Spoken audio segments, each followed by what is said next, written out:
Selamat pagi Bapak Ibu Saudara. Mari kita siapkan hati kita untuk beribadah. Kita nyanyikan satu pujian menyatakan kerinduan kita untuk dekat kepada Allah Bapa kita. Hanya dekat kasih-Mu Bapa.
Terdekat sekalipun, Tuhan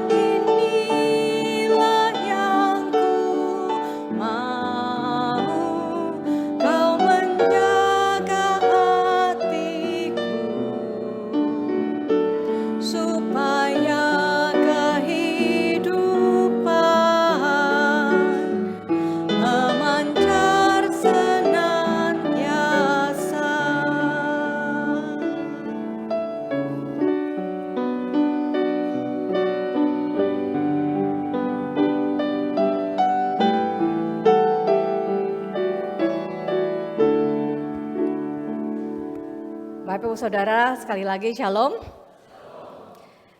Kita bersyukur pagi ini dapat bersama-sama berkumpul beribadah sebagai umat Tuhan GKI Puri Indah.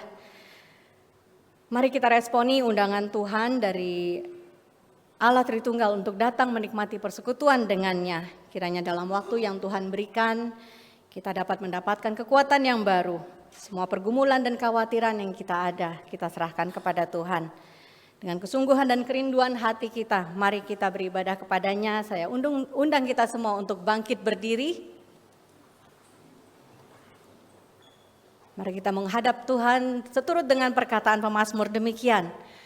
Betapa menyenangkan tempat kediaman-Mu ya Tuhan semesta alam. Hatiku hancur karena merindukan pelataran-pelataran Tuhan. Jiwa ragaku bersorak-sorai kepada Allah yang hidup.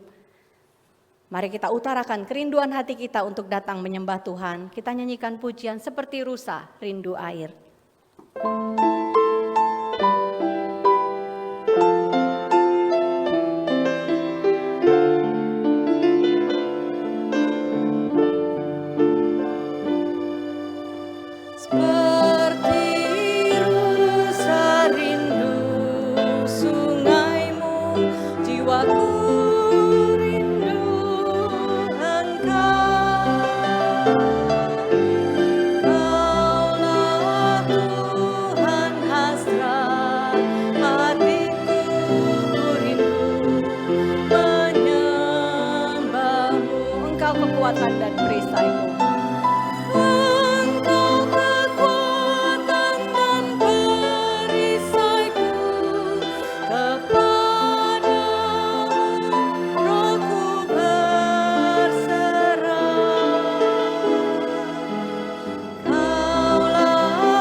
Silakan duduk Bapak Ibu sekalian.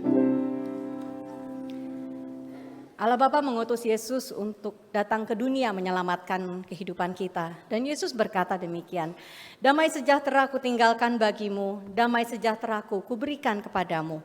Dan aku memberi kepadamu tidak seperti dunia memberi. Janganlah gelisah dan gentar hatimu. Mari kita pujikan syukur kita akan Yesus yang telah menopang kehidupan kita. Kita pujikan Yesus segala-galanya.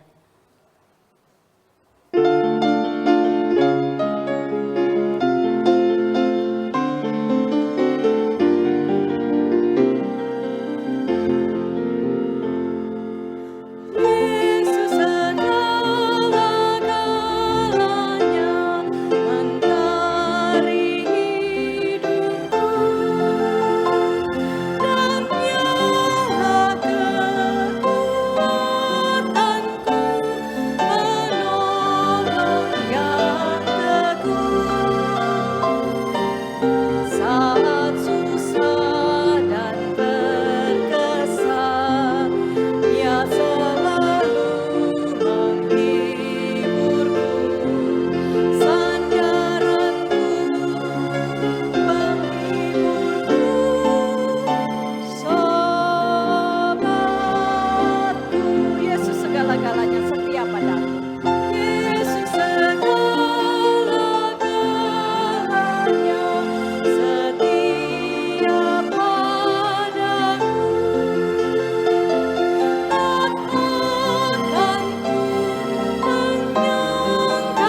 saatnya kita bersama dengan paduan suara Adelphos, kita akan menaikkan suatu pujian. Kiranya pujian ini menjadikan sebuah doa kepada Tuhan dari kita semua.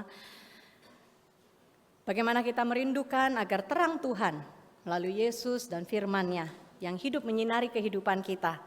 Dan dengan kekuatan Roh Kudus kita meneruskan terang itu kepada bangsa-bangsa di dunia.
Terima kasih untuk paduan suara Adelphos. Bagi bapak-bapak yang ingin bergabung, paduan suara ini masih terbuka untuk kita bisa melayani bersama.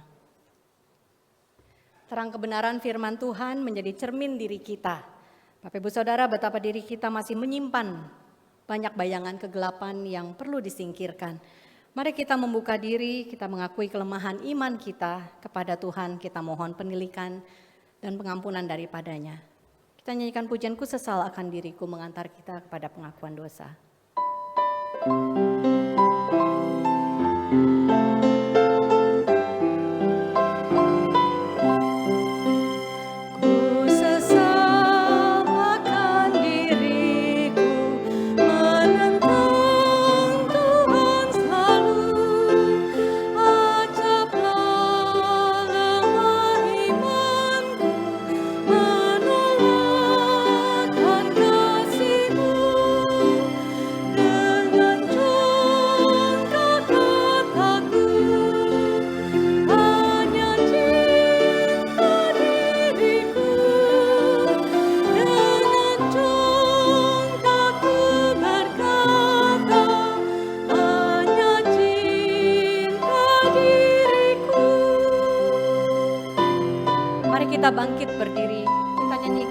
bait yang kedua.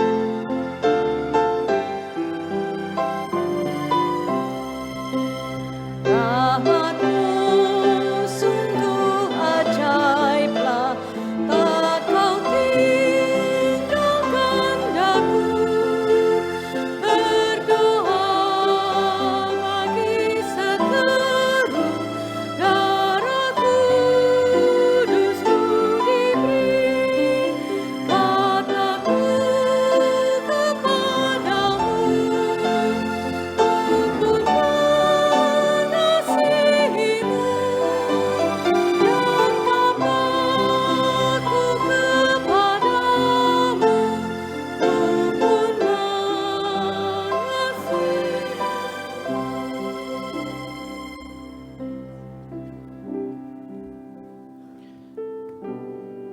Mari kita datang dengan kerendahan hati kepada Tuhan saat ini untuk mengakui setiap dosa-dosa kita. Biar Tuhan menilik jauh ke dalam hati kita dan kita akui segala dosa-dosa kita. Dan demikianlah firman Tuhan untuk setiap kita. Dosaku kuberitahukan kepadamu dan kesalahanku tidaklah aku sembunyikan. Aku berkata, aku mengakui pelanggaran-pelanggaranku kepada Tuhan dan Engkau telah mengangkat beban dosaku. Mari setiap kita mengaku dosa di hadapannya.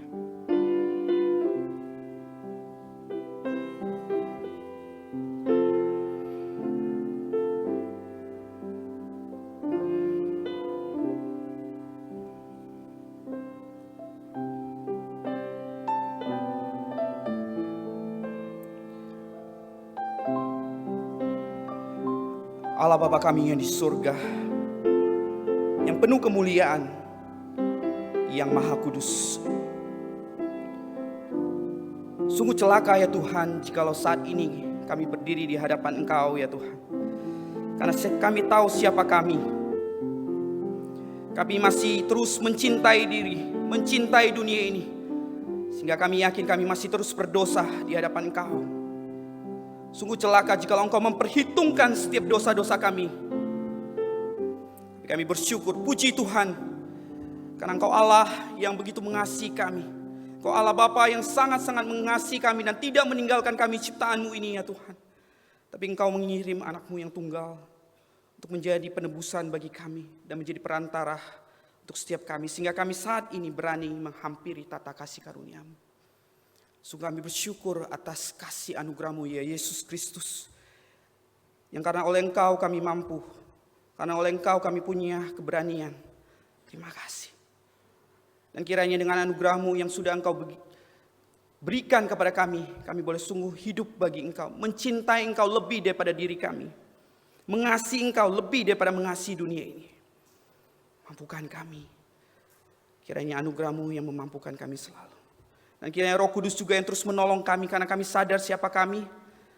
Kami masih terus berdosa, kedagingan kami begitu kuat dan terus melawan. Oleh sebab itu kami butuh Roh Kudus yang senantiasa menolong kami. Yang senantiasa menggelisahkan hati kami ketika kami berdosa. Yang senantiasa menolong kami untuk lebih lagi mengasihi Engkau ya Tuhan. Tolong kami. Dengarkan setiap doa-doa kami ya Tuhan. Doa pengampunan dosa kami terkhususnya. Hanya dalam nama Tuhan Yesus kami memohon pengampunan. Amin. Dan untuk setiap kita yang sudah sungguh-sungguh bertobat, inilah janji pengampunan dosa untuk setiap kita. Sebab di dalam Dia kita beroleh penebusan melalui darahnya, yaitu pengampunan atas pelanggaran menurut kekayaan anugerahnya. Amin. Mari kita mau meresponi janji pengampunan dosa ini. Dan kita mau berkomitmen untuk lebih lagi mengasihi Tuhan. Dengan mengangkat pujian KPPK 226. Ku sesal akan diriku. Bila dengan rahmatnya, dengan kasihnya yang besar, kita sungguh mengasihi Tuhan. Dengan kasih-Mu yang besar, lakukanlah si aku. Jadikan aku milik untuk masyurkan Nama. Sandar rahmatnya kita mengasihi Dia. Mata aku hanya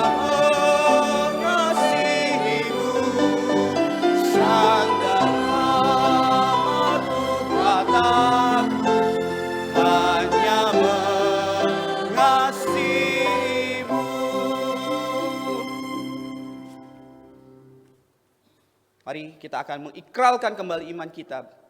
Kita akan menghafalkan pengakuan iman rasuli yang berbunyi demikian. Aku percaya kepada Allah, Bapa yang Maha Kuasa, Khalik langit dan bumi, dan kepada Yesus Kristus, Anak yang tunggal Tuhan kita, dikandung dari Roh Kudus, lahir dari anak darah Maria, yang menderita sengsara di bawah pemerintahan Pontius Pilatus, disalibkan, mati dan dikuburkan, turun ke dalam kerajaan maut, pada hari yang ketiga bangkit dari antara orang mati, naik ke sorga, duduk di sebelah kanan Allah, Bapa yang Maha Kuasa, dan dari sana ia akan datang untuk menghakimi orang yang hidup dan yang mati.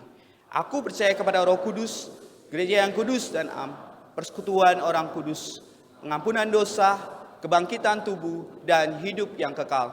Amin. Sidang jemaat dipersilakan duduk kembali. Untuk hambanya kami persilakan.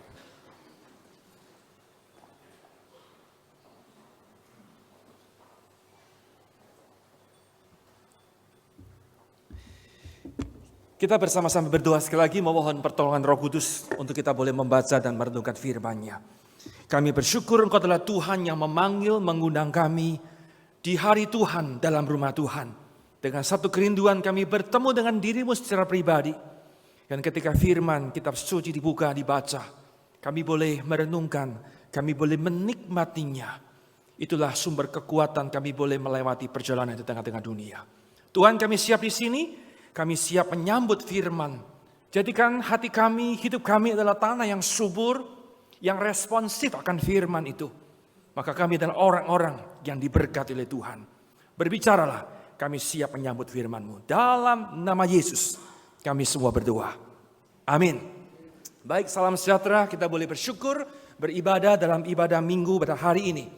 Saudara sekalian, perjalanan hidup orang Kristen, kalau saya boleh menggambar sebuah skema, maka kira-kira langkah pertama adalah kita percaya Tuhan.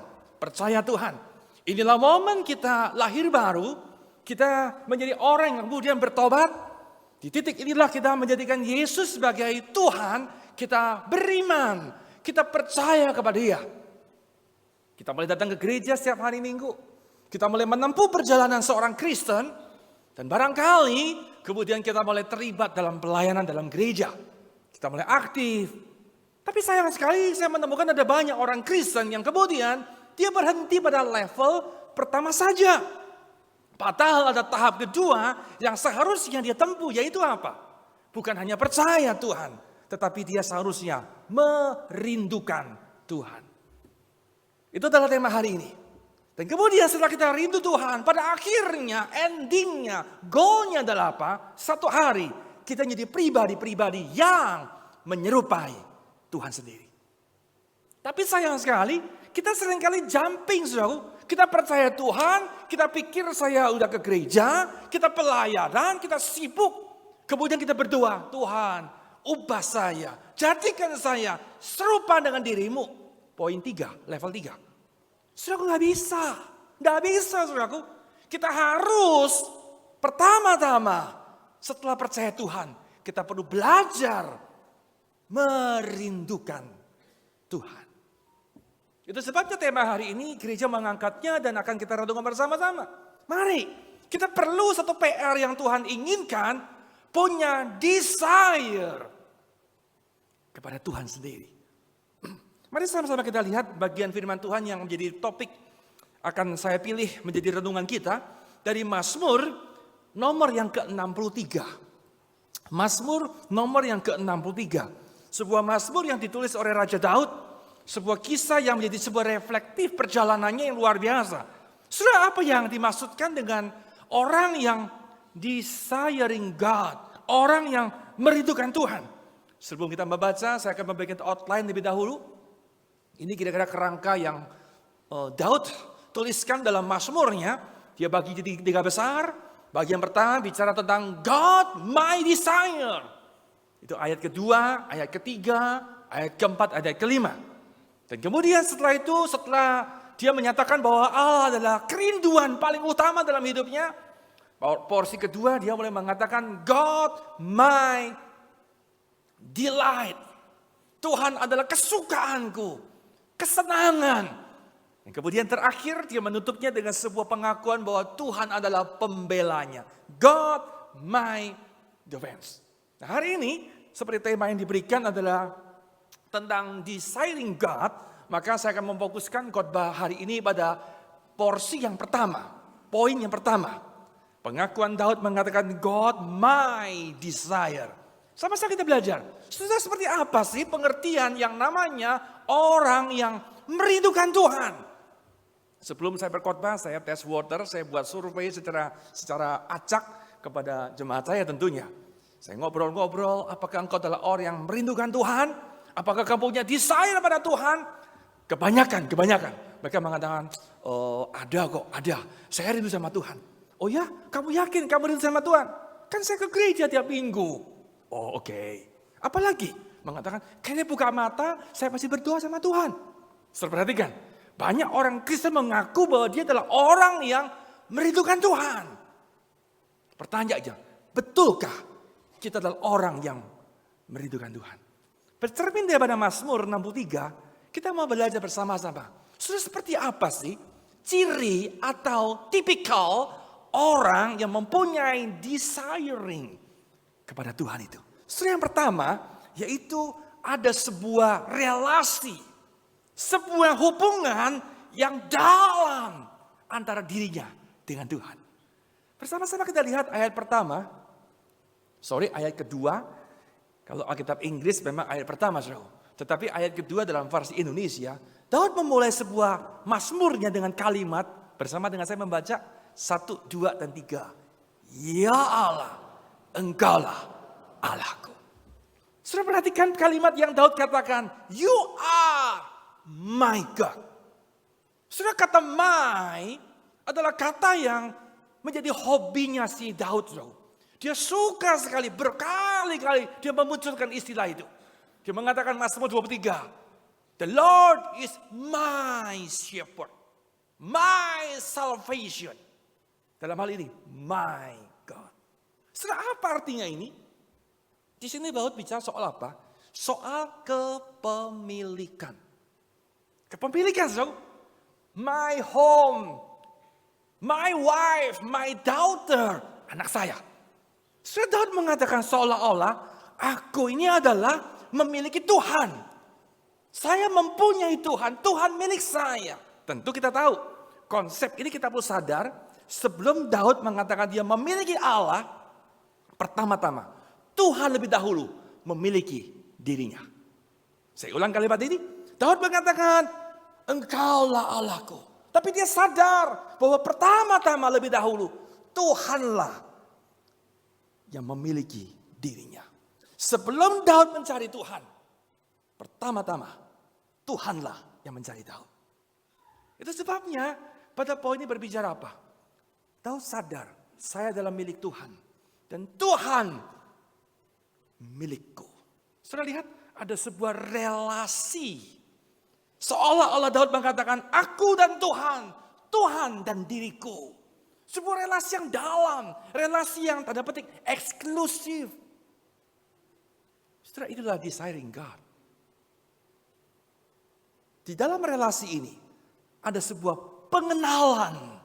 Daud sadar betul bahwa dirinya milik Allah. Maka dia mengatakan, You are my God. Dalam relasi ada sebuah pengenalan. Lebih jauh kalau kita perhatikan di dalam Mazmur ini, Alkitab Indonesia memberikan sebuah background di ayat 1. Disebutkan bahwa di sana Mazmur ini ditulis ketika Daud sedang berada di padang gurun. Oh, padang gurun, saudara. Ini informasi penting, jangan dilewatkan saudara sekalian. Kenapa di padang gurun? Nanti ada ceritanya. Jelas sekali bahwa Raja Daud hari itu, dia jauh dari istana. Dia jauh dari orang-orang yang dekat dengan hidupnya. Sebagai orang yang saleh, orang yang dekat dengan Tuhan itu. Kalau saya pakai bahasa hari ini, hari itu Daud berada jauh daripada gereja. Jauh, saudara. Dia nggak ada di lokasi daerah Puri, nggak ada, saudara. Dia berada di ujung dunia yang sana. Dia jauh dari komunitas orang-orang beriman. Dia jauh dari upacara-upacara keagamaan. Nggak ada pelayanan di sekitar dia, nggak ada, saudara.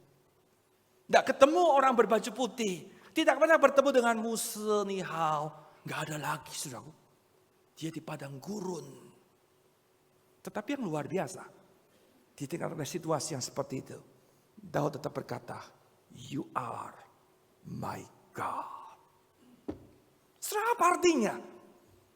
Itulah orang punya relasi yang dalam dengan Tuhan. Bukan soal tempat, bukan soal kondisi, bukan so. Karena di gereja, maka saya merasa punya hubungan dengan Tuhan yang dekat. Namun ketika saya berada di office, ketika saya sedang holiday, adakah engkau menyadari bahwa awareness tentang Tuhan ketika kita sedang sightseeing? Orang yang mempunyai hubungan dengan Tuhan, yang merindukan Tuhan, dia selalu menyadari bahwa dirinya tidak pernah putus untuk online dengan Tuhannya. Itulah Daud, saudaraku. Saudara-saudara sekalian, maka saya boleh simpulkan di sini pada poin 1. Desiring God berarti apa? Sebuah intimate, personal relationship. Dia sangat dalam hubungannya. Di dalamnya dia mengenal Tuhan, dia menikmati itu. Saudara-saudara sekalian, di tengah-tengah sebuah jamuan malam, sebuah party, sebuah pesta katakanlah, ada seorang penyair, sastrawan, dia membacakan puisi-puisi, karya-karya yang mengagumkan sekali. Dibayar mahal orang ini, saudara sekalian, di tengah-tengah jamuan sebagai hiburan. Di akhir acara kemudian dia menawarkan, adakah yang mau request? Apakah puisi apa yang ingin Anda usulkan untuk saya baca? Tiba-tiba ada seorang tua, katakanlah seorang kakek-kakek. Dia mengatakan, bolehkah Anda membacakan puisi dari Mazmur 23? Tuhan adalah Jemaat Puri rohani sekali ya. Luar biasa. Cuman tahu itu saja sih. Oh enggak juga. Oke, baik. Kata profesional, baik. Saya akan membacakan Mazmur itu. Boleh enggak? Saya minta kemudian setelah saya membaca, gantian. Nanti Bapak boleh membaca. Akong baca ya, gantian ya.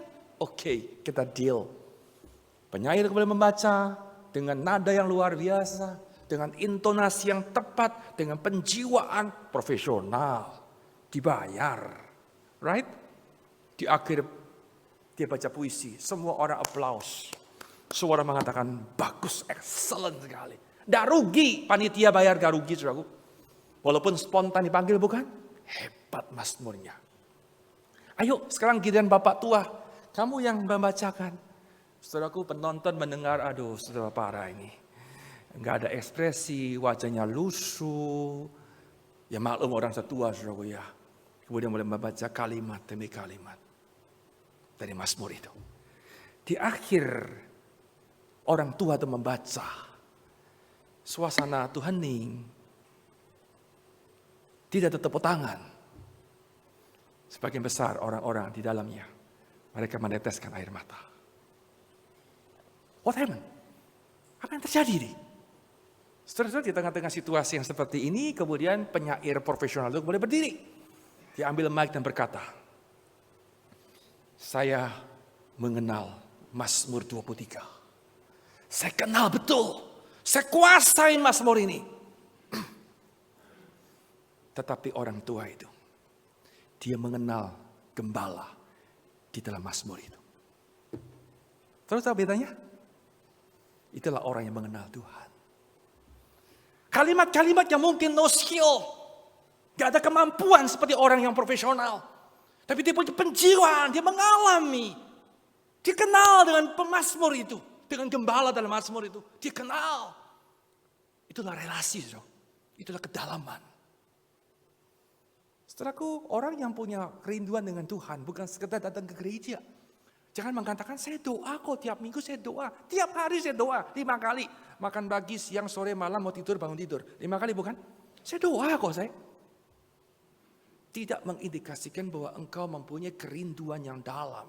Kecuali engkau punya relasi, pengenalan yang makin dalam dengan Tuhan. Berakar di situasi bagaimanapun, kondisi apapun. Relasi itu gak pernah putus dengan Tuhan. Itulah Desiring God. Setelah yang kedua, saya ulang, yang pertama ada sebuah relasi yang dalam. Di dalam relasi itu dia sadar bahwa dia dalam milik Tuhan dan Tuhan adalah miliknya. Dia kenal siapa Tuhan itu. Maka yang kedua, saya menemukan di sini bahwa orang yang mempunyai kerinduan yang besar kepada Tuhan adalah orang yang kerinduannya itu sangat tajam sekali. Dia punya kerinduan yang betul-betul luar biasa. Saya ulang sekali lagi supaya kita ikutin logika berpikirnya. Di poin 1 saya mengatakan bahwa Daud mempunyai relasi. Punya relasi. Dia sadar di dalam relasi itu dia punya pemahaman, dia punya pengenalan yang benar. Maka kemudian relasi itu melahirkan sebuah kerinduan. Saya ulang kalimat ini konsep dengar baik-baik. Relasi, pemahamannya benar, pasti akan memunculkan sebuah apa? Sebuah kerinduan, sebuah desire yang besar sekali. Menarik sekali, apa yang menjadi desire Daud di dalam ayat ini? Saya lewatkan kalimat ini, saya langsung pada poin kedua, ayat kedua. Setelah dia mengatakan, you are my God. Dia punya relasi. Dia kenal siapa Tuhannya itu. Dia teruskan kalimatnya, aku mencari engkau. Sudah lihat, desire mulai muncul. Setelah dia punya hubungan dengan Tuhan yang baik itu, dia sadar siapa Tuhan itu, mau gak mau. Dia pasti mengatakan, earnestly I seek you. Aku sungguh-sungguh mencari engkau. Saudaraku, kata earnestly I seek you. Secara etimologi ini kata ini, frase ini mempunyai kaitan dengan kata fajar. Fajar itu artinya matahari yang muncul di subuh. Jadi kira-kira Daud mengatakan apa? Masih pagi buta, aku mencari Tuhan. Belum ada kegiatan apapun, seolah belum turun dari ranjang. Saudara perhatikan, gejolak dalam hatinya besar untuk mencari Tuhan. Wah, saudara buka mata, bukan langsung mikir, berapa ya dolar hari ini ya? Bukan saudara. Buka mata, bukan pikir. Ada seorang ibu pernah komplain sama saya, musuh, gimana nih laki gua nih, kasih tahu biar bertobat dong. Buka mata, keluar kamar, langsung apa? Buka meja makan.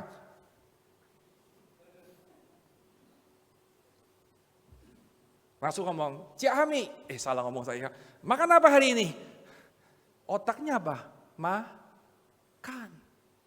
Saudaraku beda dengan Daud. Dia buka mata, apa yang dipikirkan saudaraku? I long for you. Wah. Saudaraku desire-nya besar sekali. Seterusnya dia mengatakan jiwaku haus kepadamu. Saudaraku menarik sekali ya, dia berkata haus. Saya beritahu saudara, kalau Anda tidak makan 1-2 hari, tidak makan ya, sama sekali gak makan, 1-2 hari, saya jamin Anda tidak akan langsung meninggal dunia. Setuju dengan saya? Mau coba? Apakah Anda adalah orang-orang yang jadi korban tidak makan 1-2 hari? Tidak mungkin, percayalah, saya gak akan mati. Tapi jangan main-main dengan tidak ada cairan dalam tubuh kamu. Bisa segera ketemu Tuhan Yesus di sorga, saudaraku. Daud mengatakan, jiwaku haus. Artinya apa? Kerinduan yang tak tergantikan. Yang tidak bisa di-delay, gak bisa. Ini mutlak, absolut, ya perlu sekali. Mendesak sekali, saudara. Saudara-saudara sekalian, ada antara Pascal atau Agustin pernah mengatakan bahwa dalam jiwa manusia ada ruang kosong. Dalam hidup manusia ada ruang kosong, ruang yang bolong. Ya tentu Anda jangan tanya, ya di mana ruangnya? Besok sedang ke hospital MRI, mana yang bolong ya? Jadi yang ada, tidak ada. Ini adalah sebuah bicara soal dunia spiritual, oke? Itu semua manusia punya, saudara sadar nggak sadar ada satu kekosongan dalam hidup manusia. Semua orang. Itu sebabnya orang-orang berusaha mengisi kekosongan itu. Dengan apa? Misalnya, dia pikir kalau saya punya harta benda yang banyak, harap-harap kekosongan itu menjadi penuh. Maka dia kejar dia. kerja keras, kumpulkan sebanyak mungkin harta benda. Tapi sayang sekali, ruangan itu tidak bisa terisi dengan kekayaan. Yang lain ada orang berpikir, oh dengan apa ya? Dengan kesibukan. Termasuk dengan apa? Dengan pelayanan, saudaraku. Dengan hal-hal yang bersifat religius. Dia pikir kalau saya aktif di gereja, 1 minggu sekian kali saya mengalahkan hamba Tuhan. Rajin sekali, saudara. Apapun dikerjain sama dia. Ikut paduan suara, ikut besuk, ikut dekorasi, ikut parkir, ikut apa lagi, saudara. Semua dia ikutin. Karena apa? Dia pikir dengan pelayanan yang katanya suci itu, mengisi ruang kosong itu. Sekali lagi, ruang itu tetap kosong, saudara. Seolah-olah roh itu mengatakan apa? My soul thirsts. Haus. Terus menghisap dia. Tetapi luar biasa, Daud mengatakan, my soul thirsts for you. Dia tahu cuma Tuhan yang mengisi, bukan yang lain. Maka kerinduannya besar kepada Tuhan. Sangat besar sekali. Terakhir dia mengatakan, tubuhku rindu kepadamu. Kerinduan tubuhnya. Manusia seringkali memakai kedagingannya flesh kepada hal yang berdosa. Tapi Daud yang mempunyai holy desire. Holy desire. Saudara perhatikan, saya ulang sekali lagi. Sebuah relasi, sebuah kepemilikan akan melahirkan sebuah desire.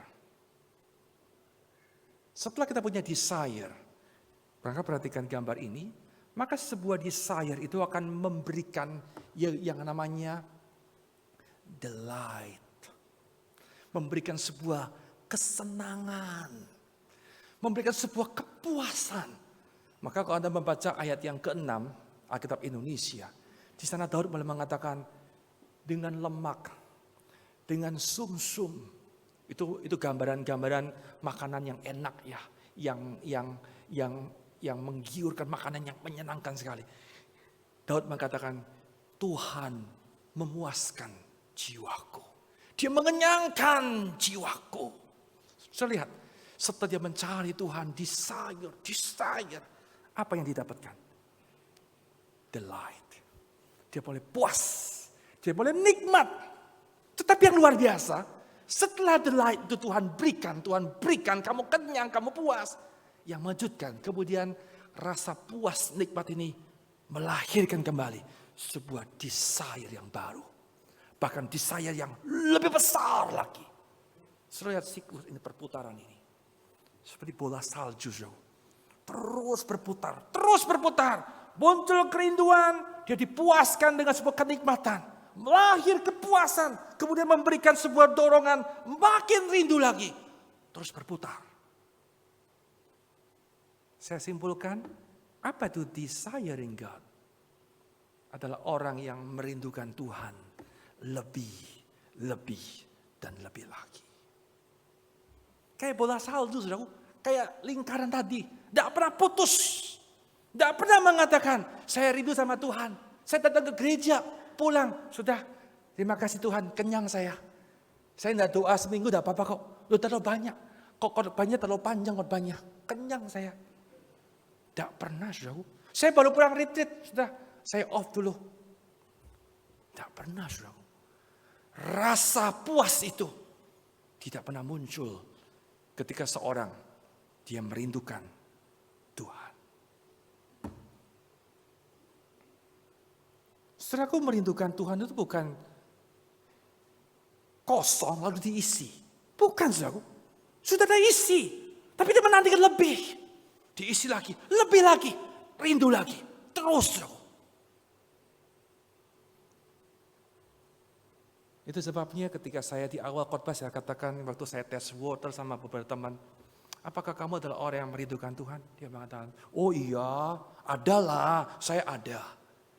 Ketika konsep ini saya hadirkan, saya bertanya, adakah engkau adalah orang yang merindukan Tuhan?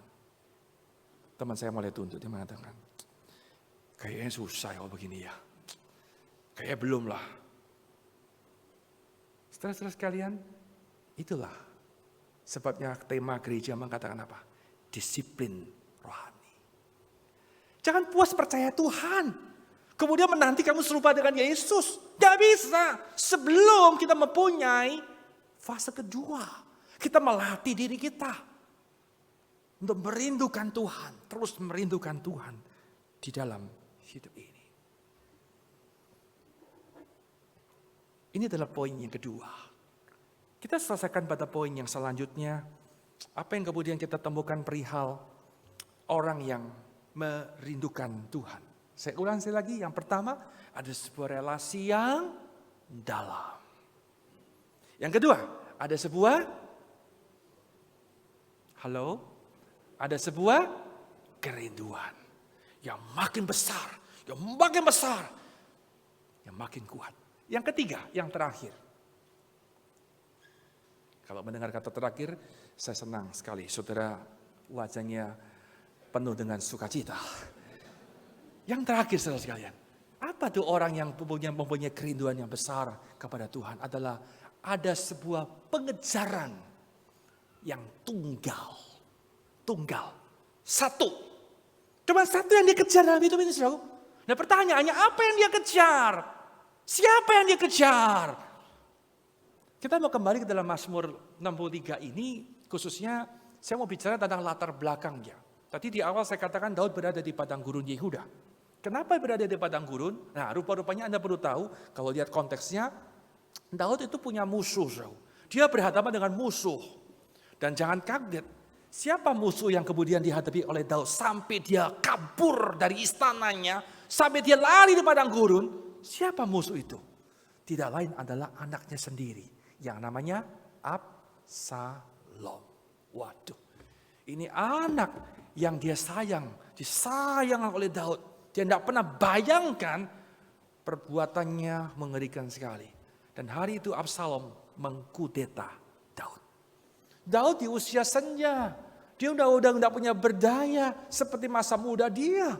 Kemudian dilawan oleh anaknya dengan kekuatan yang ada di belakangnya. Sampai kemudian Daud memutuskan dia keluar dari istana. Ringkas kata, inilah penggambaran ayat yang kedua, garis baris yang terakhir. Saya salah ketik itu ayat kedua, saudara sekalian ya. Daud mengatakan seperti tanah yang kering dan tandus, tiada berair. Itu kira-kira gambaran kondisi hari dia. Di padang gurun, kering kerontang, termasuk dirinya, kondisinya, mohon maaf, dia sekarat, saudaraku. Satu kata yang saya pakai, satu terminologi, the dark night of the soul. Waduh, kelam, saudara. Dia melewati lembah-lembah yang kelam. Dia nggak tahu gimana ujung pangkalnya ini. Kenapa masa tuanya nggak bisa menyelesaikan dengan bagus? Saudara-saudara sekalian, itulah yang dialami oleh Daud. Pertanyaannya, kira-kira apa yang Daud lakukan ketika dia melewati masa yang seperti itu? Kalau Anda berada di posisi Daud, kira-kira apa yang saudara lakukan? Kita baca sama-sama ayat yang ketiga. Saudaraku, Daud mengambil keputusan yang sangat tepat sekali. Yang saya percaya kita pun mempunyai sikap dan pilihan yang sama dengan Daud. Ayat ketiga mengatakan, Daud berkata, demikianlah aku memandang Tuhan di tempat yang kudus itu. Sambil dia membayangkan bagaimana kebesaran, kekuatan Allah, kemuliaan Allah yang pernah dia kenal di masa lalu. Dia lihat itu, dia perhatikan. Tentu dengan iman yang memandangnya, saudara sekalian. Yang berwarna merah bersama dengan saya ayat keempat. 1, 2, 3 membaca. Sebab kasih setiamu lebih baik daripada itu. Stop dulu. Saudara, inilah yang jadi fokus Daud. Betul dia datang cari Tuhan. Betul dia datang berdoa kepada Tuhan. Dia menjerit, dia utarakan semua pergumulannya. Betul, saudaraku. Tapi sesungguhnya apa yang menjadi konten yang paling utama kehadiran Daud di depan Tuhan? Daud mengatakan, kasih setia Tuhan. Hesed. Ini kata yang sangat penting dalam perjanjian lama, saudara. Kasih setia Tuhan itu nggak bisa dibandingkan dengan apapun dalam hidup ini. Termasuk dengan hidupnya. Tidak bisa dibandingkan, kata Daud. Tidak bisa. Bisa nggak Daud minta mujizat Tuhan hari itu? Tuhan, perlihatkan mujizat yang luar biasa. Seperti dulu saya mengalahkan Goliat dengan mujizat, dengan kerikil dan sebagainya. Bisa nggak Tuhan menghadirkan, lakukan hal-hal yang spektakuler pada hari itu? Tiba-tiba Absalom dilenyapkan kayak magic, hilang tiba-tiba. Bisa Daud minta itu pada Tuhan? Tapi bukan itu permintaan Daud, saudaraku. Apa yang Daud minta? Setelah dengar kalimat ini, Daud lebih merindukan Tuhan daripada hal-hal yang lain. Termasuk, dia bukan menantikan mujizat, bukan menantikan hal-hal yang spektakuler, bukan menantikan berkat yang luar biasa, sama sekali tidak, saudaraku. Saudara jangan salah paham, jangan salah paham. Jangan mengatakan, loh jadi kita nggak boleh meminta pertolongan Tuhan. Kita tidak boleh minta mujizat daripada Tuhan. Oh, jangan salah paham. Jangan salah paham, saudara. Saya tulis kalimat yang penting ini. Tidak ada yang salah ketika Anda menerima pertolongan Tuhan, mujizat Tuhan, berkat-berkat yang limpah. Tidak ada yang salah, tidak ada yang salah. Tetapi menjadi salah jikalau engkau dan aku tidak memiliki pengejaran yang tunggal akan diri Tuhan itu sendiri. Ketika kita boleh mengejar berkat Tuhan dan bukan Tuhan, itu masalah, saudara sekalian. Yohanes pasal ke-6 pernah memberi informasi kepada kita, mengingatkan. Dimulai pasal 2, saudara. Kalau Anda membaca pasal Yohanes pasal 2, pada hari raya Yesus datang ke dalam bait Allah. Dan semua orang pasti berbondong-bondong mencari dia, bukan? Ada sebuah ayat yang luar biasa. Dikatakan begini, pasal 2:23 kalau nggak salah. Dikatakan, Yesus tidak mempercayakan dirinya kepada orang-orang yang tanda petik percaya kepada dia. Tidak, saudara. Kenapa anda percaya? Karena mereka percaya Yesus, mereka ikut Yesus. Pasal ke-6, orang banyak berbondong-bondong cari Yesus, kejar Yesus. Perhatikan, kelihatannya cari Yesus, kelihatannya nih. Tetapi apa yang kemudian dicatat dalam Yohanes pasal 6? Yesus mengatakan, betul kamu cari aku? Atau kamu mencari tanda-tanda mujizat? Cari Yesus atau cari tanda mujizat? Lebih lanjut, terusnya Yesus mengatakan apa? Kamu mencari aku? Atau karena perut kamu kenyang setelah makan roti? Saudaraku, cari tanda mujizat itu udah salah. Apalagi cari berkat jasmani. Tuhan rindu yang kau kejar dalam hidup ini adalah Tuhan sendiri. Ada sebuah kalimat yang saya berikan pada saudara. Ketika Tuhan memenuhkan, mengisi emptiness dalam hidup kita. Tadi saya katakan di tengah-tengah bahwa ada ruang kosong dalam hidup kita, saudara. Kita berdoa, Tuhan, ini ruang perlu diisi, bukan? Dengan materi nggak fit in. Dengan kesibukan nggak cocok. Dengan segala hal yang berbau rohani juga nggak cocok. Dan kita tahu di tempat adalah punya Tuhan. Kita minta Tuhan memberikannya. Betul, Tuhan turunkan berkat pada kita. Tuhan dengar doa kita. Tuhan kabulkan yang menjadi keinginan kita. Tapi ingat kalimat mengatakan apa? Ketika Yesus memenuhi, mengisi kekosongan itu bukan untuk tujuannya kita sendiri. Gampangnya begini. Ada orang mengatakan, aduh saya ini hidup saya kurang bahagia. Punya suami, pelitnya minta ampun, itu setengah mati suami. Kita berdoa, Tuhan ampuni dia, pertobatkan dia Tuhan. Tuhan dengar doa kita. Tiba-tiba suami bertobat sekali, semua dikasih, semua diberi. Senang gak? Senang, kita menang puji Tuhan. Tuhan mendengar doa saya. Sekarang hidup saya dari nggak bahagia, sekarang menjadi bahagia. Amin. Itu bukan desain Tuhan. Ketika Allah memenuhi, mengosong, mengisi kekosongan kita, bukan dengan tujuan supaya kamu tidak dari bahagia, sekarang bahagia. Bukan seperti itu, saudara. Tapi apa tujuan Allah memenuhi kekosongan itu? Dengan satu tujuan, Allah punya purpose yang lebih besar. Apa purpose yang besar itu? Tuhan ingin ketika Dia memberikan kebahagiaan dalam hidupmu, di mana engkau bisa connect dengan Tuhan lebih dan lebih lagi.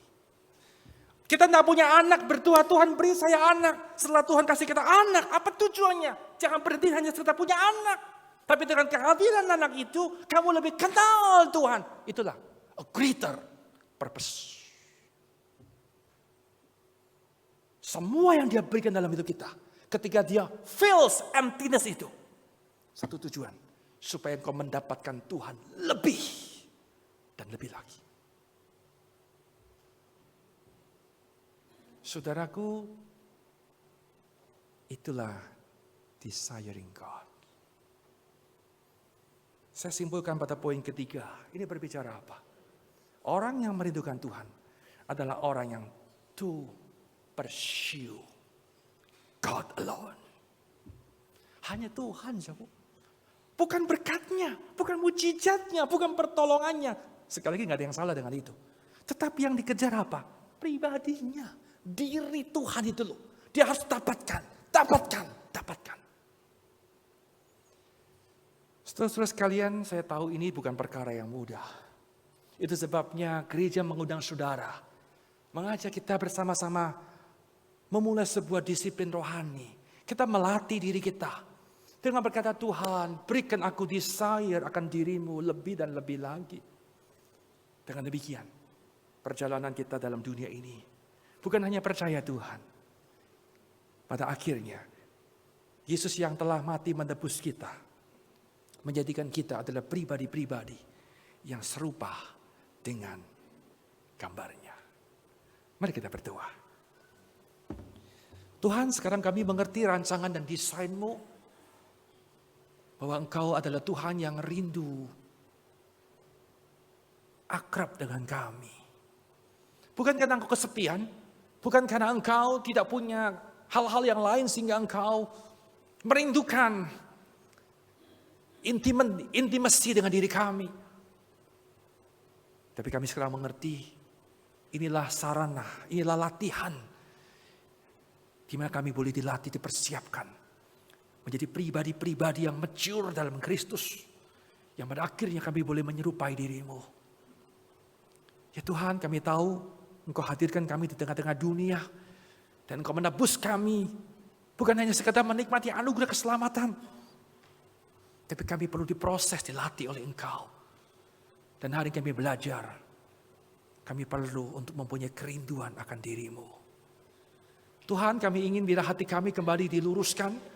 Kalau selama ini mungkin kami telah melenceng jauh, desire kami kepada hal-hal yang ungodly, kepada hal yang tidak seharusnya, maka di bawah pencerahan firman, kami mau ya Tuhan, beranugerahlah, memperbaharui dan memberikan desire yang holy dalam hidup kami.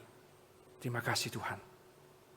Hamba-Mu telah berhenti berkata-kata, tapi biarlah Roh Kudus yang terus berbicara, menggemakan firman, dan memberikan kami kekuatan untuk boleh melakukan firman ini.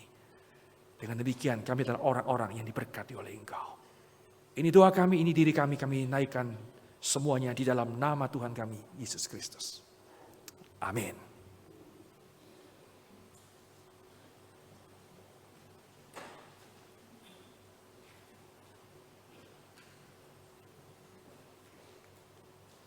Jemaat yang dikasihi Tuhan, saatnya kita meresponi firman Tuhan dengan memberikan persembahan.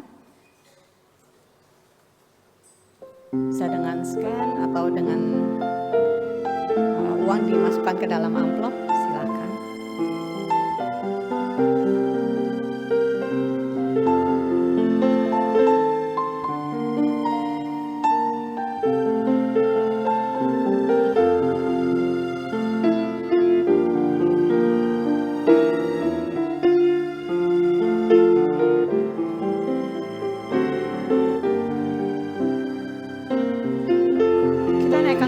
Sebagai bentuk ikrar kita untuk selalu mengikut Tuhan, berjalan dalam jalannya, dekat padanya.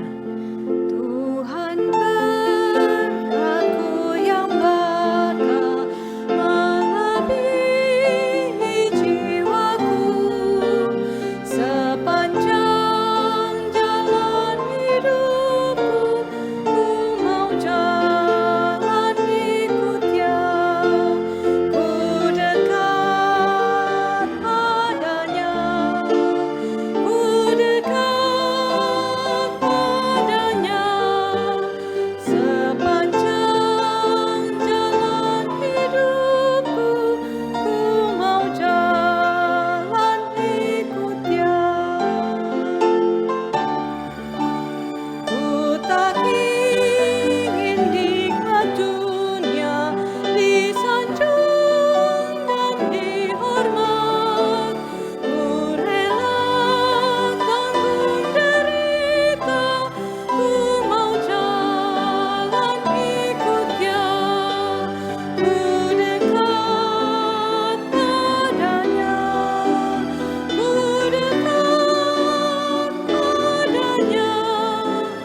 kita berdiri, kita serahkan persembahan kita kepada Tuhan, kita berdoa bersama.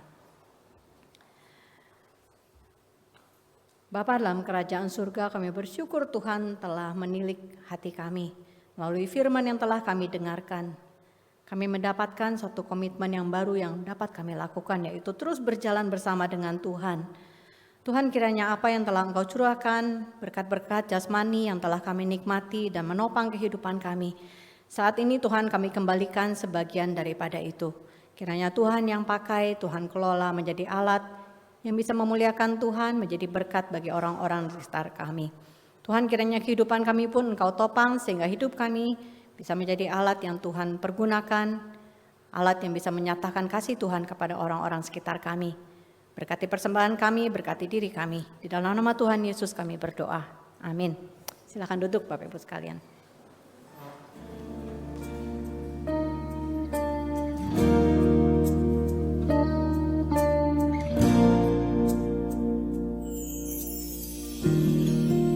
Kekuatan di jiwaku, ketenangan batinku, ada dalam hadirat-Mu, ku menyembah-Mu.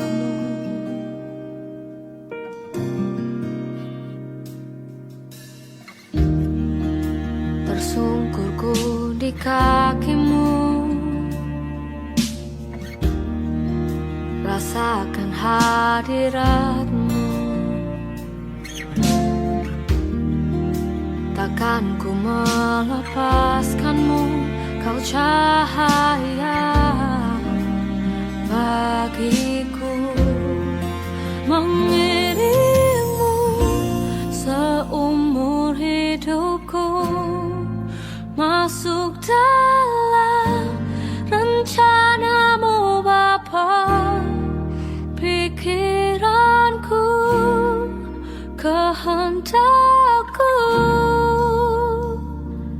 ku serahkan padamu. Harapanku hanya... Shalom saudara sekalian, kita bersyukur hari ini kita boleh beribadah kepada Tuhan. Berkat Tuhan, anugerah Tuhan cukup untuk kita sehingga kita boleh dengan tubuh yang sehat, hati yang penuh sukacita datang ke rumah Tuhan beribadah. Kita juga ucapkan terima kasih kepada Pendeta Erwin Sutanto yang hari ini menyampaikan firman Tuhan. Pendeta Erwin adalah gembala dari GKY Pluit. Hari ini adalah minggu pertukaran mimbar pelayanan dari gembala-gembala dalam sinode GKY. Terima kasih, sampaikan salam dari GKY Puri kepada GKY Pluit ya. Dan juga terima kasih kepada rekan-rekan yang hari ini melayani, ya, Paduan Suara Adelphos dan rekan-rekan lain yang melayani di mimbar dan juga di belakang mimbar. Saudara, kalau perhatikan baik-baik ibadah hari ini, tadi kita memulai ibadah, kita tidak ada yang biasa kita sebut dengan doa pembukaan.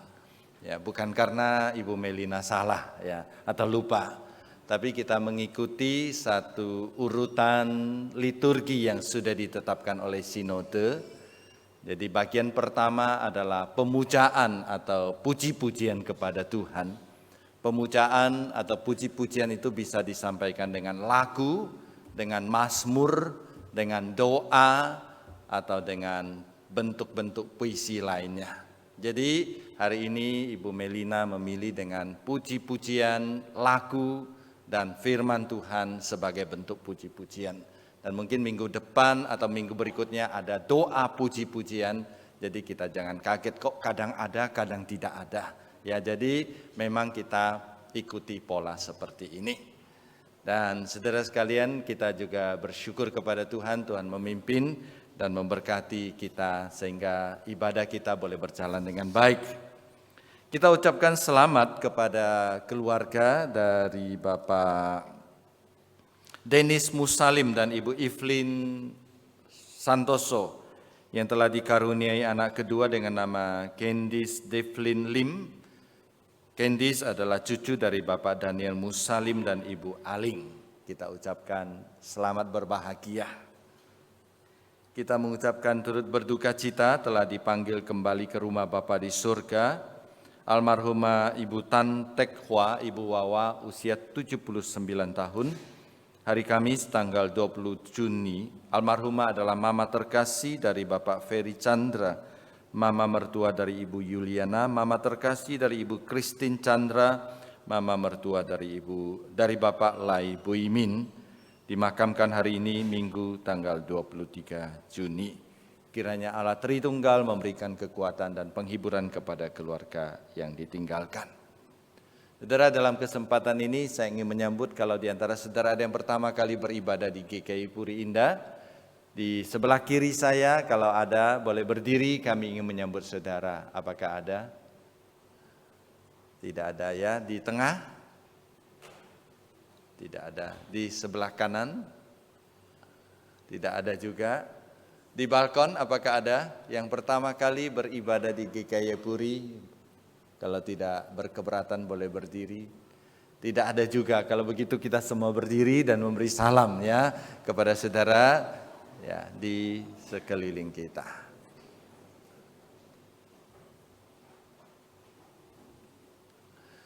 Dengan tetap berdiri, mari kita kembalikan pujian dan hormat tertinggi kepada Allah kita di surga. Doksologi. Puji Allah Bapa Putra, puji Allah Roh Kudus, ketiganya yang esa, pun selamat sumber berkat.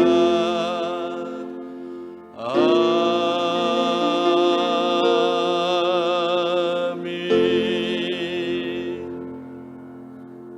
Saudara sekalian, arahkan hati pikiranmu kepada Tuhan, bukalah hatimu, terimalah berkat dari Tuhan.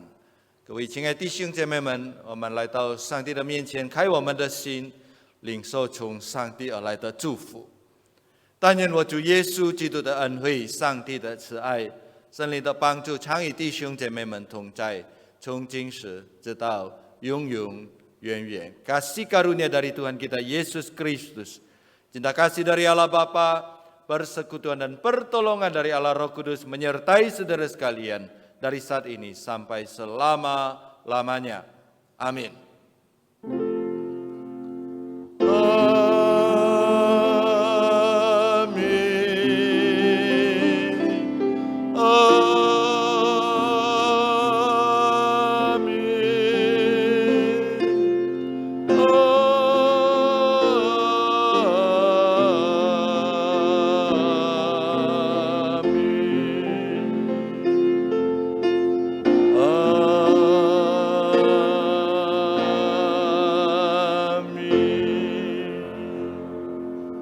Silakan duduk.